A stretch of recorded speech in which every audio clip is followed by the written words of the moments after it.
0826 300 300, vous nous appelez à tout moment, vous prenez la parole. Berkoff est dans tous ses états, on est ensemble jusqu'à 14h sur Sud Radio. Sud Radio. Parlons vrai. Parlons vrai. Sud Radio. Sud Radio. Parlons vrai. Parlons vrai. Parlons vrai. Sud Radio. Parlons vrai. EDF Entreprise, aux côtés des entrepreneurs dans toutes les situations. Ah, stop! Elle se coupe où l'eau déjà? En cas d'urgence, vous pouvez compter sur EDF Entreprise et son assistance dépannage intégral, plomberie, électricité, vitrerie, serrurerie, option gaz. Plus d'infos au 3022, appel gratuit. Devenons l'énergie qui change tout. Service d'assistance garanti par AXA Assistance. EDF est mandataire d'intermédiaire d'assurance d'EDF Assurance, courtier en assurance. Société immatriculée au registre des intermédiaires d'assurance, accessible sur orias.fr. L'énergie est notre avenir, économisons-la. Sud Radio, Berkoff dans tous ses états. Midi 14h, André Berkoff. Nous sommes en guerre. Nous sommes en guerre. Nous sommes en guerre. Et oui, on ne dira pas à Dieu que la guerre est jolie, hein, comme le titrait un bon film.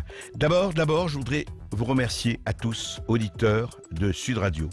Vous avez été extrêmement nombreux à commenter, à célébrer, en tout cas à nous féliciter pour l'entretien qu'on a eu hier entre midi et 13h avec Didier Raoult. Quelles que soient vos opinions, quelles que soient les opinions qu'on a sur le protocole, sur l'hydroxychloroquine, etc. et la polémique continue de plus belle, c'est pas le problème. Le problème, c'est qu'on est là pour donner la parole à tous et donner la parole à quelqu'un qui n'est pas le dernier des scientifiques, qui est l'un des plus grands infectiologues du monde et qui avait des choses à dire et on l'a laissé le dire. C'est très important. Je rappelle juste quelque chose en ce moment, puisqu'on se dit, mais encore la chloroquine, l'hydroxychloroquine, qu'est-ce que c'est? On va comparer deux chiffres. Là, c'est des chiffres, hein, c'est pas les... C'est qu'il y a eu 0 mort sur les moins de 74 ans à Marseille, et il y a eu 22% de morts à la HPAP, c'est-à-dire les hôpitaux de Paris. Et si on veut dire le nombre de morts pour 100 entrées à l'hôpital, parce que c'est ça qui compte. Ce qui compte, c'est à propos des gens infectés par le Covid-19, ceux qui arrivent à l'hôpital, pour 100 entrées, combien de morts? Eh bien à Marseille, tout tendance confondue, pas seulement chez Raoult, 3,1%, la France entière, 17,8% après l'entrée à l'hôpital. Donc ce sont des chiffres qui ne sont pas négligeables. Et je ne parle pas du Maroc, de l'Algérie, du Sénégal, de Moscou, d'ailleurs, etc., qui continuent à donner de l'hydroxychloroquine. Je veux dire pour ça que attendons les faits et ne nous précipitons pas dans ces interdictions, dans ces zoukases pris en 24 heures ou en 24 secondes et on ne sait pas pourquoi ils sont pris. À propos, il faut le dire, je reviens sur l'étude de Lancet tronquée et biaisée. Tout le monde le sait aujourd'hui. On va parler de ça, mais on va surtout parler de l'Europe. Et oui, l'Europe, le fameux référendum de 2005. C'était il y a 15 ans, pratiquement jour pour jour. On en parle tout de suite. Sud Radio, Berkoff dans tous ses états. Midi 14h, André Berkoff. Dès votre réveil dans le Grand Matin Sud Radio. Chaque matin, on vous accompagne dans le Grand Matin Sud Radio pour partager, vous écouter et débattre avec vous sur les sujets d'actu et sur votre quotidien. Oui, pour tout savoir, tout se dire, parlons vrai, c'est notre slogan Cécile sur Sud Radio et aussi pour se divertir évidemment. Le Grand Matin Sud Radio, 5h-10h. Patrick Roger, Cécile de Ménibus. Oh, j'adore ce jingle qui annonce une sélection très tendance pour cet été, avec des remises jusqu'à moins 50%.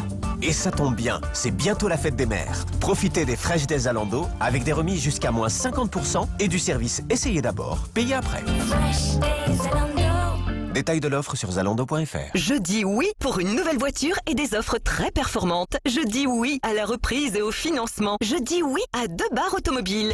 Debar Automobile, votre distributeur multimarque depuis 1996. Toutes vos agences sur debarautomobile.com. On ne va pas chez Debar par hasard. Debar Automobile, partenaire du rugby sur Sud Radio. Après 2 mois confinés dans votre robe de chambre, à vous les robes d'été. Chez Gémeaux, retrouvez des milliers de robes femmes à partir de 14,99 €. Et pour profiter pleinement des beaux jours, Gémeaux propose la petite robe verte à fleurs légère à seulement 14,99 € au lieu de 24,99 €. Avec notre nouveau service Drive sans contact, passez votre commande sur Gémeaux.fr et venez la retirer en magasin depuis votre voiture en toute sécurité. Offre valable du 27 mai au 22 juin en magasin et sur Gémeaux.fr. Drive sans contact dans une sélection de magasins à retrouver sur Gémeaux.fr. Entrepreneurs, on se relève et on se révèle. BPI France et votre région croient en vous. Toutes les tendances s'accélèrent. BPI France, servir l'avenir. Sud Radio, Bercoff dans tous ses états, revient dans un instant. A tout de suite. Pour nous, chez Jules, on sait qu'il est temps pour tous de prendre l'air, respirer, prendre conscience, être à nouveau ensemble, retrouver sa tribu. Pas comme si de rien n'était, c'est sûr. On réalise qu'on a le choix, celui aussi de s'habiller mieux, avec moins peut-être, durable en fait, pour préserver l'environnement. C'est le début du changement, du progrès, jour après jour. Et là, on va respirer. Jules, Men in Progress, les hommes en mouvement. Sud Radio, partout et au plus près de vous. Écoutez sur votre radio en FM ou DAB+, mais aussi en direct ou en podcast sur nos applications, les enceintes connectées et sudradio.fr. Regardez en direct ou en replay vos émissions préférées en vidéo sur la chaîne YouTube Sud Radio et le site sudradio.fr depuis votre télé, votre téléphone ou votre ordinateur. Sud Radio, partout avec vous. Sud Radio, parlons vrai. Ici Sud Radio. Les Français parlent aux Français. Les carottes sont cuites. Les carottes sont cuites. Sud Radio, Bercoff dans tous ses états. Et c'était exactement à un jour près, le 29 mai 2005. Le dernier référendum qui a eu lieu en France, où l'on demandait aux Français ce qu'ils pensent et s'ils étaient d'accord pour effectivement réétablir un traité établissant la Constitution pour l'Europe. C'est le traité de Rome II ou traité de Rome de 2004, voilà. Et donc, il y a 15 ans, on connaît les résultats. Un vote défavorable à 55%, c'est-à-dire que 55% des Français avaient voté contre cette constitution pour l'Europe. Et qu'est-ce qui s'est passé ? Vous le savez tous, 2 ans après était ratifié le traité de Lisbonne et on faisait comme s'il ne s'était rien passé. Les gouvernements se sont assis dessus et la voix du peuple, quand même, le référendum est passé pour du beurre. Voilà. Et depuis, je répète, il n'y a pas eu un seul référendum, alors que depuis 1 an et demi, on a parlé des référendums d'initiative populaire, d'initiative citoyenne, etc. Ouh là là, apparemment, on s'en méfie beaucoup. Et 15 ans après, qu'est-ce qui se passe ? Eh bien voilà, c'est la manne céleste, il s'est passé beaucoup de choses, beaucoup d'eau a coulé sous les ponts européens. Et voici que la présidente de la Commission européenne, Ursula von der Leyen, propose un plan, vu ce qui s'est passé avec le Covid-19, la crise économique, etc. Un plan à 750 milliards d'euros. Et oui, attention, ouvrez vos rouges tabliers, il pleut, la manne céleste est là. Un plan d'aide exceptionnel et appeler les 27 à mettre de côté les vieux préjugés pour la soutenir en disant allons-y. Alors emprunt à grande échelle de la Commission au nom de l'Union européenne. Emprunt. Négociation avec les États membres, bien sûr. Alors sur les 750 milliards, 500 seront distribués sous forme de subventions qui ne devront pas être remboursées. Donc voilà, ça rejoint évidemment la proposition franco-allemande de Macron-Merkel. Le reste, ce seront des prêts, etc. Donc voilà, allez, on a une preuve formidable. Tout le monde est heureux, tout le monde va être sauvé. Mais est-ce que vraiment on va être sauvé ? Apparemment, il y en a qui ne sont pas convaincus, notamment certains pays du Nord. Les Pays-Bas, l'Autriche, la Suède, le Danemark, ils se posent des questions. L'Autriche est en train d'hésiter, mais enfin, ils ne veulent pas de ce principe des dettes mutualisées, on va en parler. Mais écoutez d'abord, effectivement, le cri au secours et le cri de Nathalie Loiseau, qui était tête de liste aux élections européennes, députée européenne française. Et voici ce qu'elle dit, Nathalie Loiseau. Écoutez. Chers amis, de Copenhague, de Stockholm, de Vienne ou d'Amsterdam, c'est à vous que je veux m'adresser aujourd'hui. Vous êtes heureux. Vous êtes heureux parce que vous vivez depuis des décennies en paix, en liberté, dans des pays européens prospères, et qui offrent à leurs citoyens de belles opportunités. Vous êtes heureux, mais vous êtes aussi inquiet. Toute l'Europe est inquiète, parce que la pandémie qui nous frappe n'a pas encore été vaincu, mais aussi en raison de la crise économique qui nous attend. Nous sommes tous inquiets, parce que nous sommes tous dans le même bateau. La paix, la liberté, la prospérité dont nous bénéficions, nous ne les avons pas gagnés par le chacun pour soi, mais parce que nous avons construit l'Union européenne tous ensemble. Et c'est tous ensemble que nous devons affronter cette crise. Tous ensemble, oui. Oui, et évidemment, vous savez très très bien que toutes les décisions européennes de l'Union européenne doivent se prendre à l'unanimité et pas à la majorité. Et voilà que ces 4 pays du Nord, mais qu'est-ce qui se passe? Eh bien, ils sont pas d'accord, Alors, nous avons avec nous Erwan Lenohan. Bonjour, maître Lenohan. Bonjour. Bonjour. Vous êtes avocat, vous êtes consultant et spécialiste de la concurrence et vous enseignez droit et concurrence à Sciences Po. Vous faites partie de Construire l'Europe autrement avec un certain nombre d'associations dont Contribuables associés, Réformés pour libérer. Dites-moi, cette opération, alors on se dit formidable, 750 milliards, c'est magnifique, vraiment on ne comprend pas ces pays du Nord, ces petits pays qui osent protester devant ce plan de sauvegarde magnifique. Qu'est-ce que vous en pensez, Erwan Lenohan?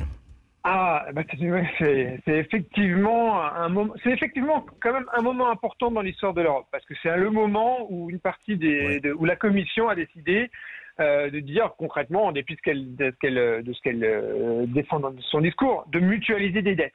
Et politiquement, c'est un pas très important qui est franchi. Alors après, il y a une question de savoir si c'est un bon pas, s'il est légitime, etc. Mais c'est un moment important dans l'histoire de l'Europe. Mais justement, est-ce que c'est... Oui, allez, est-ce que c'est... Du coup, il faut se poser la question.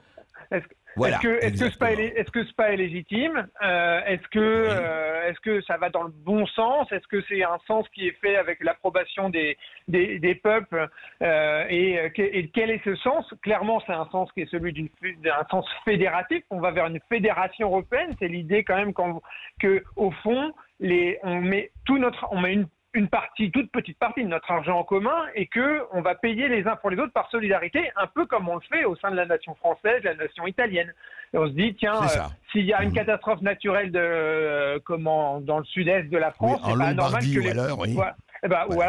pas anormal que c'est pas anormal que les Romains payent et que moi, je paye, qui vis en région parisienne, je paye pour les Bretons quand il y a une catastrophe naturelle. Très bien. Alors, je suis pas complètement convaincu qu'on en soit à ce niveau de solidarité politique et de nation européenne. Et de ce point de vue, au moins, ça pose une question. Alors, je pense que la conviction de la Commission est de se dire que c'est en le faisant qu'on va créer la nation européenne. Bon.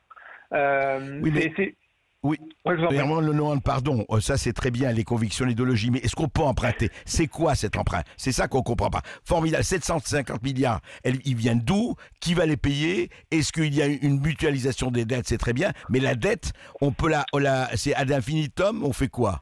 Ah non, la dette, l'idée là, c'est justement ce qui rassure un peu notamment les Autrichiens depuis hier, c'est que sur les 750, vous avez 250 milliards qui vont être des prêts aux pays. Donc ça, c'est des pays qui vont rembourser. Donc on va prêter, imaginons qu'on prête 10 milliards à l'Italie, c'est les Italiens qui vont rembourser.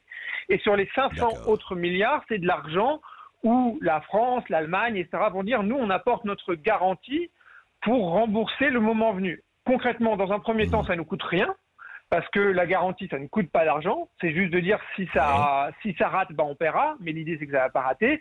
Et par contre, là, la Commission est très claire. Pour rembourser, il faudra augmenter les ressources de l'Union européenne, et donc elle prévoit déjà de créer un impôt supplémentaire au niveau européen. Ah ben voilà, donc il y a un impôt supplémentaire qui va être créé. Que vont payer tous les contribuables européens, bien sûr. Évidemment, c'est probablement la différence. Oui. C'est probablement la différence entre la Commission européenne dirigée par une Allemande et un gouvernement français, c'est qu'au moins la Commission nous dit, on faudra payer des impôts parce que l'argent magique, ça n'existe pas. Ouais.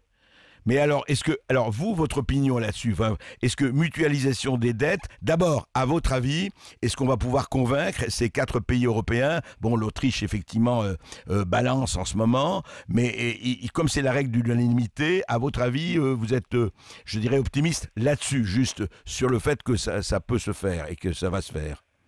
Il est évident, il y aura probablement un compromis à la fin. Est-ce que ça va être sur ce niveau de montant? Est-ce qu'il va y avoir des garanties en plus? Mais probablement qu'on va arriver à un accord. Ce qui se dessine déjà, et notamment soutenu par l'Allemagne, parce que là, en France, on n'en a pas tant que ça parlé, mais l'une des conditions que met maintenant en avant l'Allemagne et que mettent les 4 pays, c'est de dire OK, on va vous donner de l'argent, mais en échange, il va falloir faire des réformes, les amis. Parce que nous, on n'a pas besoin, les pays du Nord, leur discours est de dire nous, on n'a pas besoin d'argent parce que les réformes, on les a faites. Parce que nous, on a maintenu, on est compétitifs. Vous avez fait vrai des difficultés, mais en même temps, si vous aviez fait les réformes qu'il faut, vous n'en seriez pas là. Et vous ne seriez pas à qui demander notre argent. Donc on vous donne, mais en échange, il va falloir faire des réformes. Donc, oui, mais alors justement, oui. Non, mais donc politiquement, ça va être un moment compliqué. Ouais. Eh oui, parce que politiquement, parce que ces réformes, donc, est-ce que c'est une condition? Parce que l'argent va être investi. Et ce n'est qu'après qu'on saura si les réformes sont faites ou pas. Exactement. Et donc, ça va être soit, on va lever de l'argent et donc le rembourser, donc probablement un impôt européen. Politiquement, c'est quand même pas facile à faire passer. 2, soit on va demander à des États comme l'Italie et l'Espagne et autres de faire des réformes qui sont des réformes évidemment qui vont dans un sens plus libéral pour rendre leur économie plus compétitive. C'est très bien, mais on voit déjà le discours qui va consister à dire que c'est imposé par Bruxelles, donc je suis pas sûr que ça aille dans le sens d'une fédération. Et les autres pays qui vont payer, eux, dans 5 ans, vont dire vous êtes sympa, mais les réformes, elles sont ouf. Donc il faut vraiment que tout ça soit suivi de... Ça repose sur une confiance mutuelle, quoi. Sinon, ça marchera pas. Mais écoutez, alors très franchement, moi, comme ça, à vous écouter, Herman Lenormand, ça me paraît difficile. En tout cas, je dis pas que c'est les travaux d'Hercule, mais enfin, c'est-à-dire, je parie sur, je fais confiance et je dis voilà. Et effectivement, vous avez dit politiquement, c'est une manière de dire bon, c'est important, l'Europe, il faut à tout prix sauver l'Europe et aider l'Europe, très bien. Mais donc rendez-vous, mettons par exemple dans 5 ans pour voir si les réformes ont été faites comme on l'a fait pour la Grèce, ou effectivement cette somme-là va être de toute façon donnée et puis advienne que pourra, on verra bien ce qui se passe après. C'est très délicat. C'est effectivement la situation dans laquelle on va se retrouver. Il est certain que les pays du Nord, qui aujourd'hui, en tout cas, si leur majorité politique vont être attentives là-dessus, et d'autant plus que, et c'est ce que dans le message que vous relayez juste avant de Nathalie Loiseau, la France et d'autres ont un petit côté donneur de leçons morales. Qui ne passe pas du tout dans les pays du Nord, parce que c'est pas la première fois qu'ils s'opposent à des initiatives de la France et qu'ils répondent systématiquement par le même discours. Vous êtes gentils à être grandiloquents à nous faire la morale sur la solidarité, mais commencez par vous réformer, parce que nous on l'a fait. L'Allemagne le disait aussi. L'Allemagne, faut quand même, on le sait, mais l'Allemagne s'est quand même réunifiée. Elle a subi les mêmes crises économiques que nous. Et elle est beaucoup plus compétitive, elle est plus riche. Il y a un moment où ces pays-là, effectivement, ressort toujours le même discours, mais qui est légitime de leur point de vue. En disant, nous, on en a marre de payer pour les autres. Ouais, c'est toujours le même problème, c'est la mutualisation de la dette, c'est l'éternelle fable de la cigale et de la fourmi, ou des cigales et des fourmis, effectivement. Et dites-moi juste un mot, ce qui s'est passé en Allemagne, on va pas en parler en détail, c'est compliqué, mais enfin, vous savez, sur la Banque Centrale Européenne et la Cour suprême allemande qui a dit attention, attention, vous ne faites pas ce que vous voulez, la Banque Centrale Européenne, parce que il faut que la Bundesbank et le Parlement soient d'accord. Si c'est pas d'accord, on va pas vous suivre. Est-ce que ça ne va pas jouer quand même un rôle à terme, puisque c'est l'Allemagne? Ça va jouer évidemment un rôle à terme, et puis c'est un rappel démocratique qui est, de mon point de vue, assez sain. Alors on peut considérer que le droit européen devrait primer systématiquement sur les constitutions nationales, mais ce qu'a dit la Cour allemande, au fond, c'est de dire, vous, institution européenne, vous pouvez avoir envie de faire des choses légitimes, mais en réalité, vous êtes tenu par un mandat et vous n'avez pas le droit de sortir de ce mandat parce que sinon, nous, Allemagne, nous ne respectons plus notre constitution, donc nous ne respectons plus notre engagement vis-à-vis de nos citoyens. Et si on veut que ce soit autrement, on peut, mais il faut changer la constitution, il faut changer les traités, mais il faut le faire de la bonne façon. Oui, donc juste sans aller trop loin, il peut y avoir avec ça un risque d'implosion ou pas? Ou on s'arrangera? Je pense pas, parce que c'est l'Allemagne et c'est inenvisageable aujourd'hui qu'un risque d'implosion vienne de l'Allemagne. Par contre, les tensions qui pèsent sur l'Europe et qui pourraient créer des menaces sur la survie de l'Europe économique et politique, elles sont nombreuses. Et de ce point de vue, à nouveau, je pense que la France a des réformes à faire avant de donner des leçons. C'est clair. Merci beaucoup. Merci Erwan Lenohan pour vos éclairages. Voilà, l'Europe à suivre, bien sûr. Et je rappelle que notre invité, Erwan Lenohan, est avocat de formation, consultant spécialiste notamment de la concurrence. Il a participé au programme Réformer pour libérer. Où est l'Europe ? C'est ce qu'on s'est demandé pendant les 2 mois de cette crise du coronavirus. Où était la solidarité européenne ? Est-ce que ce projet de plan de 750 milliards d'euros de relance lancé par la Commission européenne, c'est une bonne réponse ou pas ? Vous nous appelez 0826 300 300. Berkoff est dans tous ses états, il vous attend de pied ferme et vous donne la parole à partir de 13h sur Sud Radio. À tout de suite. Les Français parlent aux Français. Je n'aime pas la blanquette de veau. Je n'aime pas la blanquette de veau. Sud Radio, Berkoff dans tous ses états. Eh bien, moi, j'aime pas non plus ce qui se trame actuellement à l'université Paris 1 Panthéon. Alors là, on va en parler, comment on note, comment on va noter. Et vraiment, le coronavirus a bon dos, vous allez le voir. Et puis, on va parler d'Agnès Buzyn, qui revient sur Paris, oui, après son triomphal parcours comme ministre de la Santé. Elle revient sur Paris essayer d'exercer ses talents. Et puis, nous allons recevoir Stanislas Berton, qui est entrepreneur, qui est spécialiste du risque et qui va nous parler d'une chose dont on parle assez peu, c'est l'identité française aujourd'hui. Oui, c'est presque devenu tabou l'identité française, hein. On n'en parle pas. Eh ben nous, on en parle. Sud Radio, Berkoff dans tous ses états.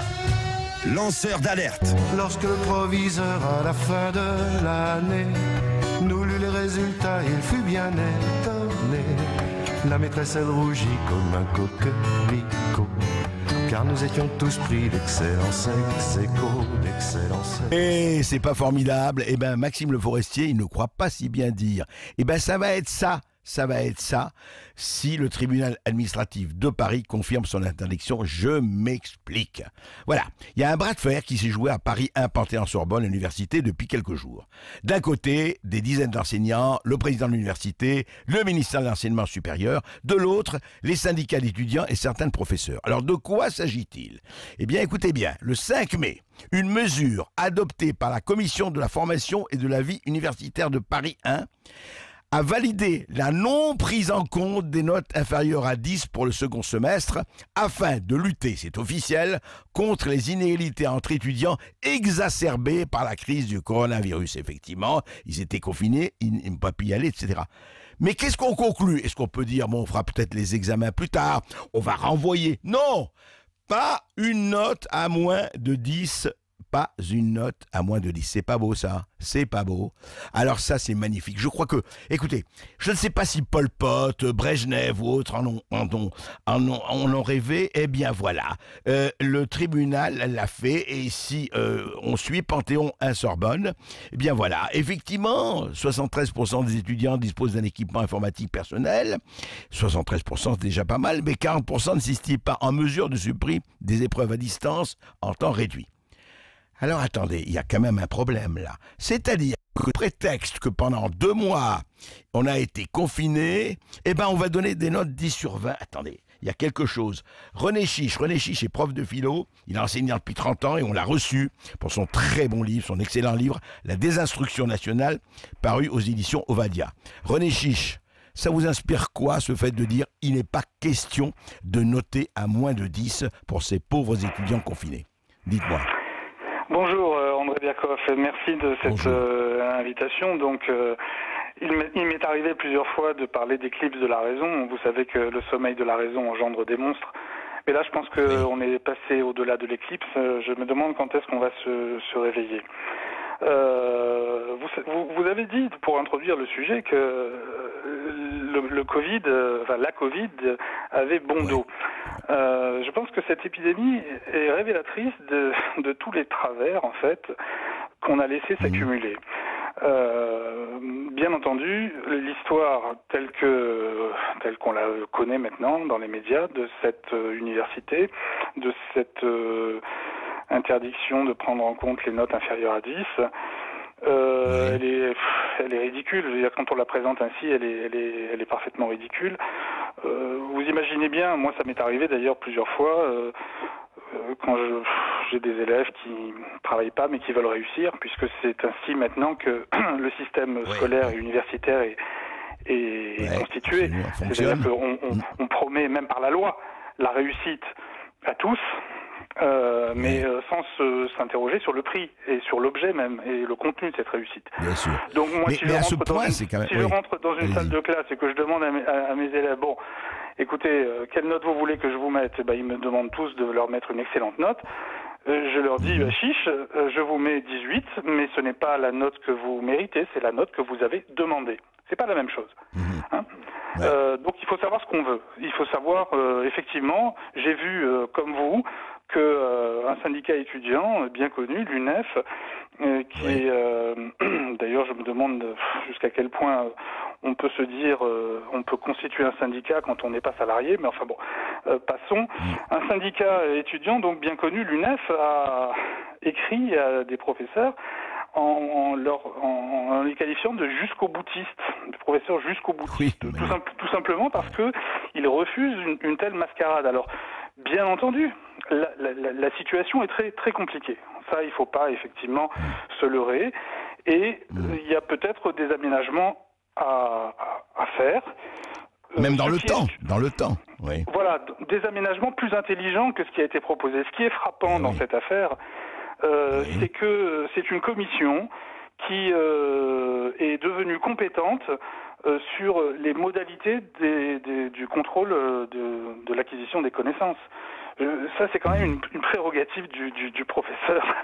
Et donc, si on se permet de mettre ça aux voix, c'est le sens même de l'institution qui est devenu problématique. Alors, moi, j'ai pas de solution sur le cas particulier de cette université parce que Non, mais pardon, monsieur le professeur René Chiche. Il y a quand même quelque chose qui est devenu, donc, si je comprends bien, et si je vous suis, mais pas seulement si je suis ce qui se dit, là, avec un mot qui est devenu obscène, c'est la méritocratie, quoi. Il y a plus de... Pourquoi faire des notes? Pourquoi classer? Ça n'a plus aucun sens. C'est ridicule, c'est obsolète, c'est archaïque. Écoutez, je crois que nous sommes passés de la génération j'ai le droit à la génération passe droit. Parce que c'est véritablement, mais à tous les niveaux, je veux dire, là où on est dans le cadre d'une université, à la limite c'est un détail, et c'est peut-être même l'arbre qui cache la forêt. Car ce qui se passe en ce moment... pour le baccalauréat, c'est pas mieux, c'est même pire. Il a fallu même insister auprès du ministère, au sein du Conseil supérieur de l'éducation, il y a 15 jours, pour que les chefs d'établissement cessent ce qu'ils avaient commencé de faire, donc dans chaque lycée de France, à savoir des moyennes trimestrielles pour le troisième trimestre, c'est-à-dire la période de fermeture administrative des écoles, des moyennes arrangées selon des recettes locales. Et cela était fait sans avec une bonne intention, en tout cas affirmée comme telle, puisque c'est la bienveillance dont il faut faire preuve désormais, et on sait très bien qu'il y a bienveillance et bienveillance, quoi. C'est-à-dire. Oui, et surtout chacun sait que la bienveillance crée l'excellence, comme d'habitude. On sera bienveillant. Voilà.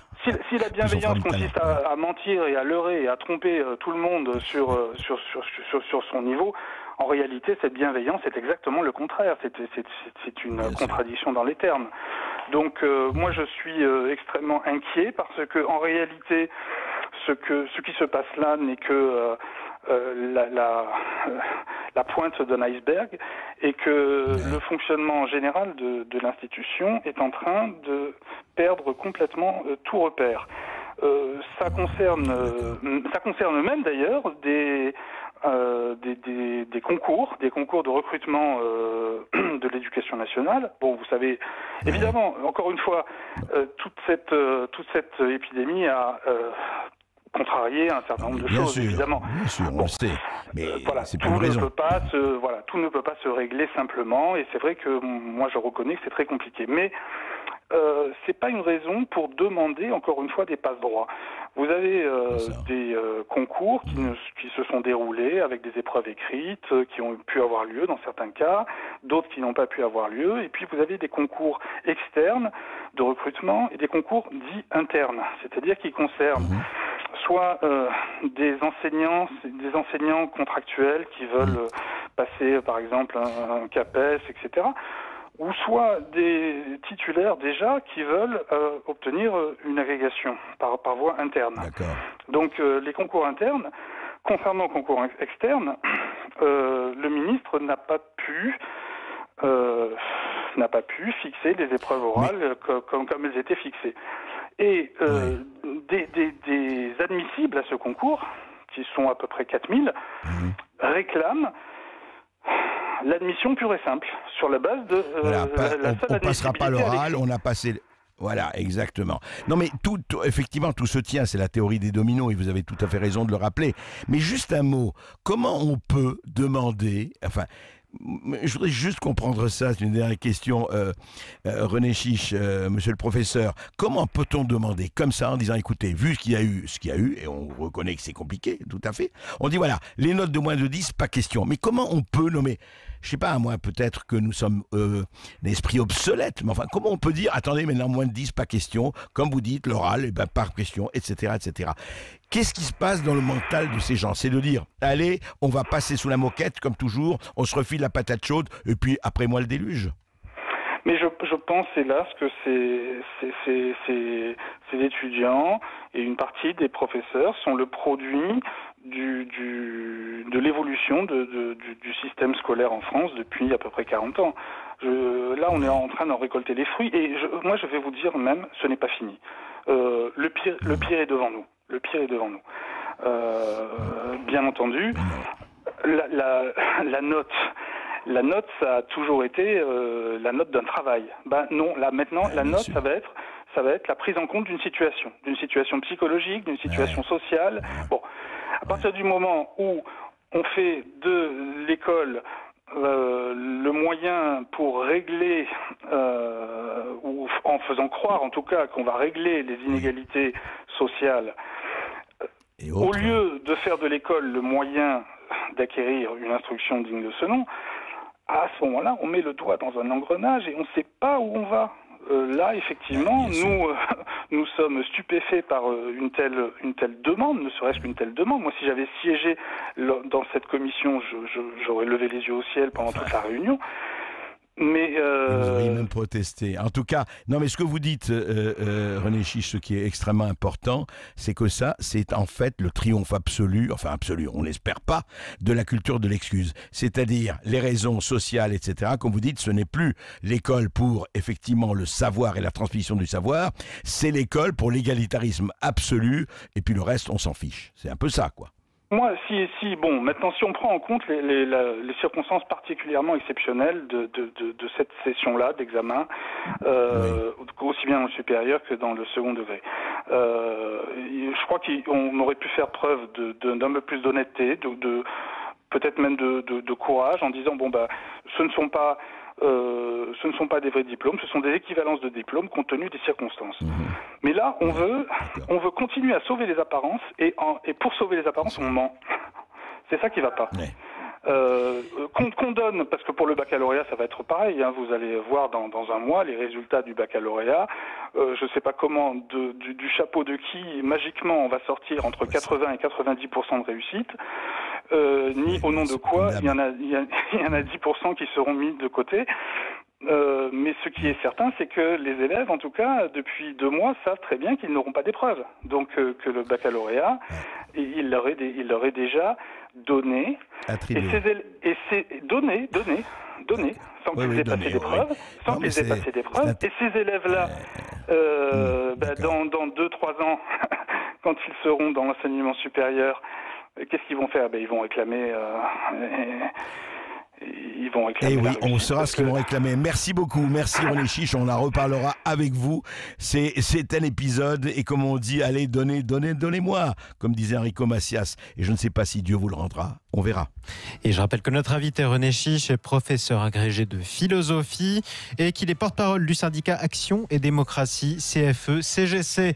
Est-ce qu'il est normal qu'on accorde la moyenne aux étudiants à l'université Panthéon-Sorbonne? Parce qu'effectivement, les examens n'ont pas pu avoir lieu. Est-ce que c'est une bonne manière de réduire les inégalités ou est-ce qu'au contraire, eh bien écoutez, c'est comme envoyer un diplôme dans une pochette surprise. Vous nous appelez 0826 300 300. On vous donne la parole à partir de 13h sur Sud Radio. On se retrouve dans quelques instants en compagnie de Berkoff dans tous ses états. On accueille l'invité d'André Berkoff, Stanislas Berton, entrepreneur qui travaille sur la gestion des risques, qui tient le site stanislasberton.com et qui est auteur du livre Être français, lettre à ma sœur, édition Le Temps retrouvé. Stanislas Berton, alors vous n'y allez pas de main morte, franchement je ne sais pas si vous vous qualifiez d'archéo, de ringard, d'extrême droite consommé. Vous parlez de être français, mais enfin franchement, aujourd'hui on parle de être mondialiste, ou être progressiste, ou être conservateur, ou être je ne sais pas quoi, mais vous avez écrit un très joli livre, je dois dire, un livre court, Lettre à votre sœur, mais vous vous adressez effectivement à tout le monde en disant voilà, être français, qu'est-ce que ça veut dire? Alors d'abord, Stanislas Berton, en quelques mots, je sais que c'est pas facile, mais aujourd'hui, en 2020, qu'est-ce que ça veut dire être français? Quelles sont ces singularités, comme on peut dire? Oui, alors bonjour André Berkoff, merci de m'inviter pour parler de l'identité française. Alors en effet, c'est une question qui est très sensible. Alors moi je voudrais déjà dire juste une chose par rapport à ce que vous avez dit, c'est que moi je suis ni de gauche ni de droite, je suis de France. Et c'est à cette aune-là que je vais parler de la France. Alors il y a deux choses en fait avec la question de l'identité. Il y a une identité qui est, je dirais, donnée. Et donc là, pour la résumer en quelques mots, c'est la célèbre phrase de De Gaulle qui dit que la France est bien sûr ouverte à une minorité de Français venus d'ailleurs. On aura sûrement l'occasion d'en reparler, mais elle a un cœur fondamental qui est, j'utilise ces mots, race blanche, religion chrétienne et culture gréco-latine. Donc ça, c'est le point fondamental. Et alors, il faut que vous l'avez dit aujourd'hui, ce qui était une évidence et qui était une évidence pendant des siècles, c'est devenu tabou. Dire que, par exemple, être français, c'est être blanc, chrétien et être infusé de culture gréco-latine, c'est quasiment devenu être un nazi. Alors, c'est quand même absolument incroyable. Et ça l'est d'autant plus que c'est le discours qui vient à dire le contraire, c'est presque du révisionnisme. Et il n'y a aucun pays totalitaire dans le monde qui a osé faire ce qu'il fait aujourd'hui. En Corée, vous allez en Corée du Nord, la Corée du Nord ne dit pas aux habitants de la Corée du Nord qu'être coréen, c'est être blanc et pas être jaune aux yeux bridés, que voilà le bouddhisme ou le confucianisme n'est pas la religion de la Corée du Nord. Enfin, je veux dire, il y a une réécriture de l'histoire quand on dit que la France a toujours été, il y a toujours eu de l'islam en France, qu'il y a toujours eu une population métissée importante, etc. Tout ça, c'est absolument faux. Ça peut être démontré et aujourd'hui, le simple fait de rappeler ces éléments factuels vous vaut d'être cloué au pilori. Donc ça, c'est déjà très inquiétant. Et oui, mais Stanislas Berton, juste un mot, ok, mais quand vous dites ça, mais enfin, vous savez très très bien qu'il y a de très bons Français qui ne sont ni blancs, ni chrétiens, et peut-être de culture gréco-latine, mais vous savez, c'est la fameuse phrase que vous citez dans votre livre de Romain Gary, « Je n'ai pas une goutte de sang français », disait Romain Gary, écrivain russe, mais c'est la France qui coule dans mes veines. Et c'est aussi important, ça.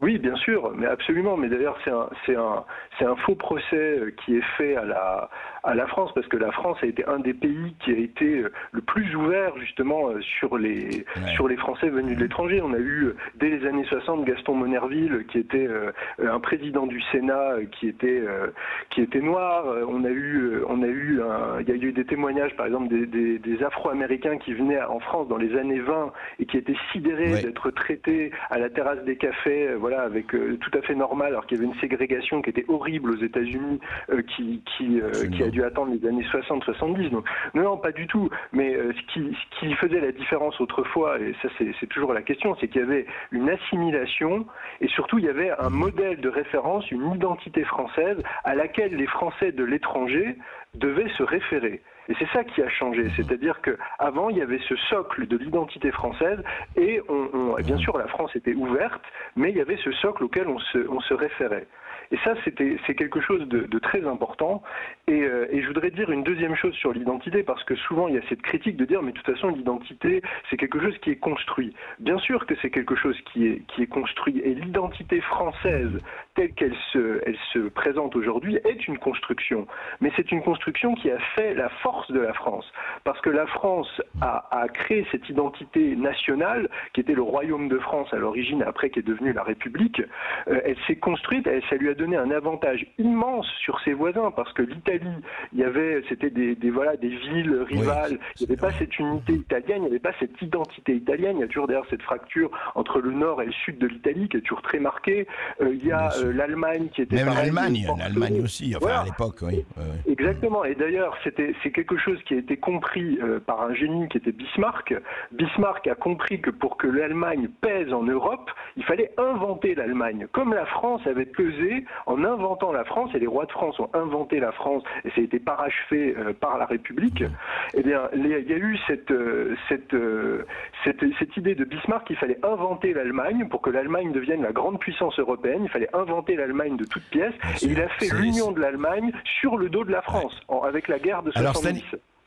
Exact. Alors Stanislas Berton, entrons dans le vif du sujet. Vous avez parlé des caractéristiques données par De Gaulle, mais pour vous, être français, vous parlez d'autre chose aussi dans votre livre. Vous parlez d'un certain mode de vie, vous parlez d'un certain art de vivre, vous parlez de l'artisanat, vous parlez de l'artistique, de la création. Dites-nous là-dessus, qu'est-ce qui fait que l'art de vivre à la française ? Oui, mais c'est toutes ces expressions, je dirais, du génie français qui se vivent au quotidien. Donc on a ce rapport, par exemple, à la nourriture. D'ailleurs, ça a été reconnu, puisque depuis quelques années, le repas gastronomique français a été inscrit au patrimoine immatériel de l'UNESCO. Et puis, on a nos tables, on a nos terroirs, même le mot terroir. Il y a aucune, à ma connaissance, il n'y a pas d'autre langue, en tout cas dans les langues que je connais, d'équivalent du mot terroir. Parce que le terroir, c'est pas juste un paysage, c'est un ensemble de choses, c'est des coutumes, c'est une culture. Voilà, c'est la culture, c'est la nourriture, c'est ce qui est produite par la terre, c'est l'architecture, c'est l'habitat, c'est un ensemble de choses qui donnent un endroit de France son identité. Et c'est un ensemble de choses très complexes, et c'est le génie français qui se manifeste surtout à travers ces choses simples. C'est les traditions populaires, c'est le plat typique régional, c'est toutes ces choses qui donnent et qui ont un équilibre unique. Il y a vraiment je dirais un art de vivre, et d'ailleurs que beaucoup d'étrangers continuent même encore aujourd'hui de venir chercher en France. Et pas seulement. Alors continuons à détailler juste. Alors, il y a l'art de vivre, il y a effectivement la nourriture, il y a les produits, il y a tout cela. Et il y a aussi peut-être un certain génie, quoi. C'est l'esprit, la création. Vous savez, on a beaucoup parlé de l'esprit français, notamment pendant le siècle des Lumières et autres. Enfin, l'esprit, peut-être voilà. Et la manière aussi, peut-être l'esprit critique, le panache, cher à Edmond Rostand. Voilà. Oui, tout à fait. Vous citez Edmond Rostand, Cyrano, c'est le héros français par excellence. Mais ça remonte même à plus loin.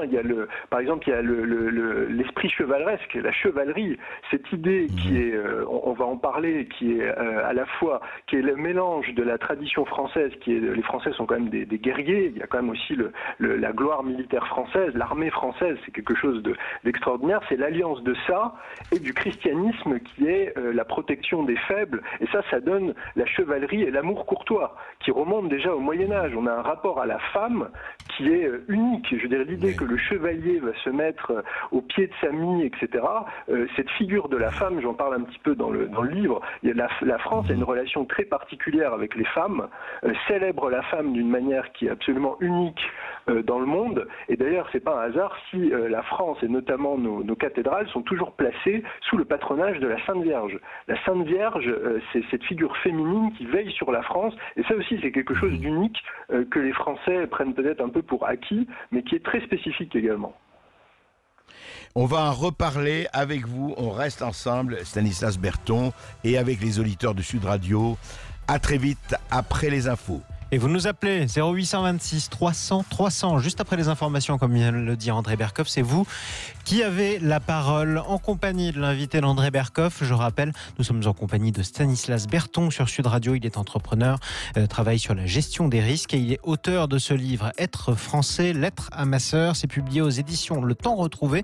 Vous pouvez également réagir aux autres sujets qu'on a pu aborder dans l'émission, à savoir par exemple la moyenne donnée automatiquement à certains étudiants dans certaines universités, le débat sur l'hydroxychloroquine. Autant de sujets qui sont les bienvenus sur Sud Radio. Parlons vrai, à tout de suite. Ici Sud Radio. Les Français parlent aux Français. Les carottes sont cuites.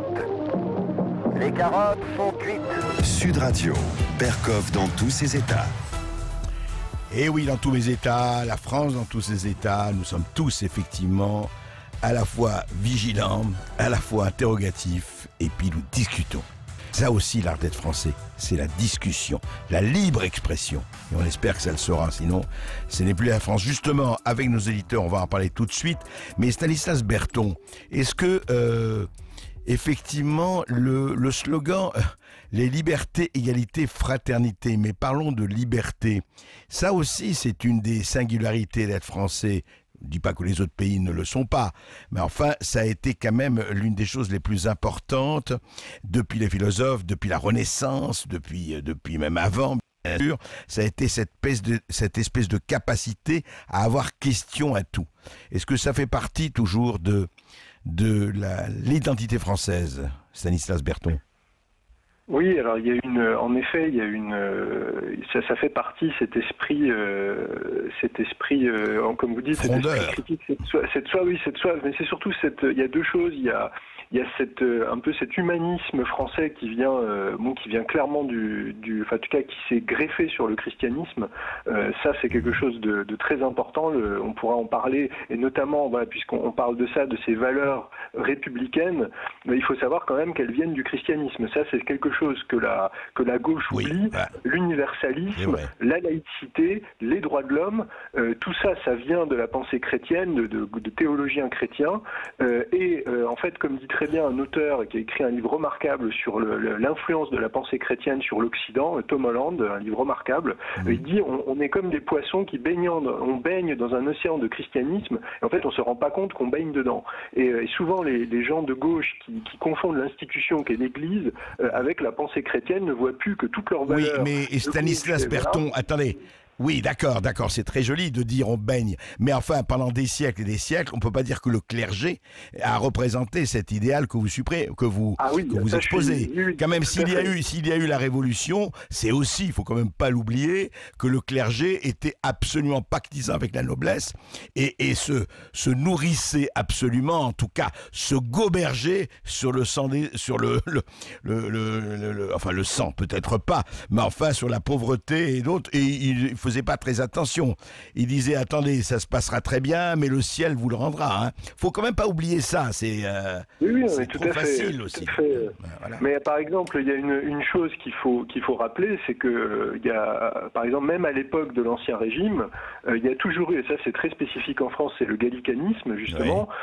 C'est cette opposition entre le roi de France et le pape. Il y a ce conflit où le roi de France dit moi j'incarne le pouvoir temporel et je dirige les Français, et le pape s'occupe. Il y a toujours cette tension qui ouvre la voie à la laïcité. Et non, bien sûr, il faut pas renier ce qui a été, mais il y a quand même eu je dirais la pensée chrétienne. Et d'ailleurs, il y a eu, quand on étudie l'histoire de l'Église ou même de la pensée chrétienne, il y a dès l'origine des croyants, des chrétiens qui sont très critiques vis-à-vis de l'Église, et notamment cette contradiction qui est toujours présente, c'est vous prenez la pauvreté, Jésus prenait la pauvreté, avait le dédain de ce monde, et vous vivez comme des pachas, etc., dans des monastères, vous vivez dans le luxe. Donc il y a toujours cette tension qui existe dès les premiers siècles de l'Église.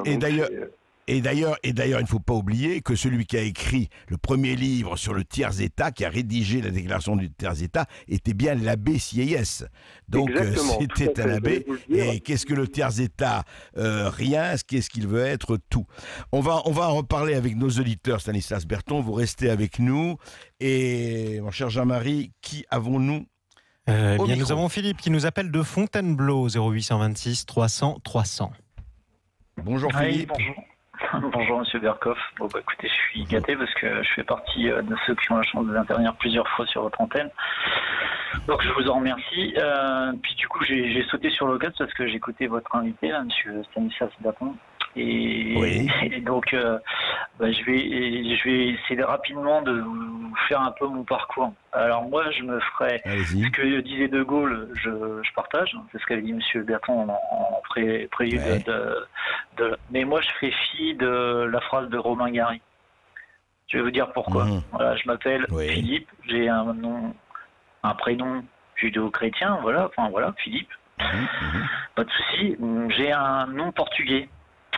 Voilà, je suis né en France, je suis né à Saint-Maur-des-Fossés, et puis j'ai ma maman qui a eu des soucis et qui à un moment donné m'a dit je vais te déposer chez les grands-parents au Portugal et puis tu vas aller vivre un peu là-bas. Puis à un moment donné est venu le temps de rentrer à l'école. Parce que ma mère est partie du principe que la France pouvait me donner plus de chance à moi en étant en France pour réussir. Donc elle m'a récupéré, moi et mes frères et sœurs, et elle nous a mis à l'école en France. Voilà. Et donc moi, l'identité française, voilà, moi je l'ai dans le sang, quoi. Voilà. D'ailleurs, moi je fais partie de ceux qui ont fait partie de l'ancienne loi Pasqua, c'est-à-dire que moi à 18 ans, on me demandait mon choix. Qu'est-ce que vous voulez faire ? Vous voulez garder la nationalité portugaise, vous voulez la française, ou vous voulez les deux ? Et moi j'ai pris la nationalité française, voilà. Et je vais vous raconter une anecdote. Quand ma mère m'a récupéré au Portugal, on était dans le train et juste avant de passer la frontière française, en bas, là, au Pays Basque, là, vous savez, elle a pris moi et mon frère, et putain, je suis ému parce que ça... Et elle m'a dit, voilà, mes enfants, vous allez arriver en France. En France, on va parler français, et vous allez apprendre tout ce qu'il y a de bon à apprendre en France. Voilà. Alors j'ai fait ma vie, j'ai grandi. D'ailleurs, j'ai mes deux filles aujourd'hui alors moi j'ai cette chance encore d'avoir gardé ce côté langue portugaise et tout ce qui fait. Voilà. Par contre, c'est vrai que au travers de l'éducation de ma mère, j'ai pas su transmettre cette langue portugaise à mes enfants, à mes deux filles qui elles m'en veulent un peu. Mais voilà, j'ai été construit comme ça. Vous avez choisi. Ouais, et je l'ai choisi. Vous avez fait vos choix. Et tout ce qui vient d'être dit, voilà, aujourd'hui, il y a beaucoup de choses qui sont en train de foutre le camp. Et moi, je suis très triste de tout ça. Et je vais vous dire un truc, liberté, égalité.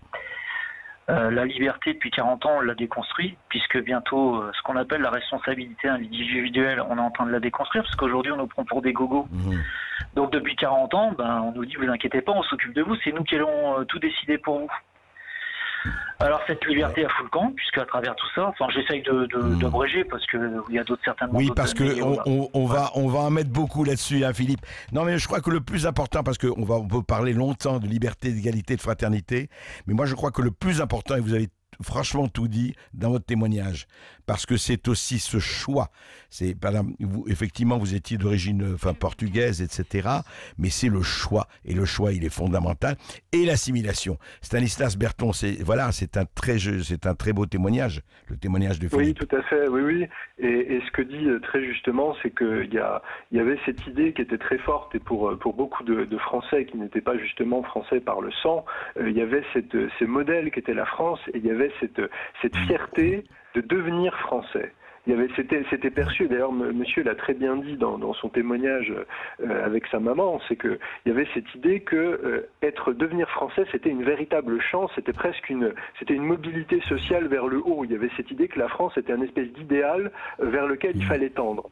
Et ça, c'est quelque chose qui s'est perdu, qui a été complètement détruit.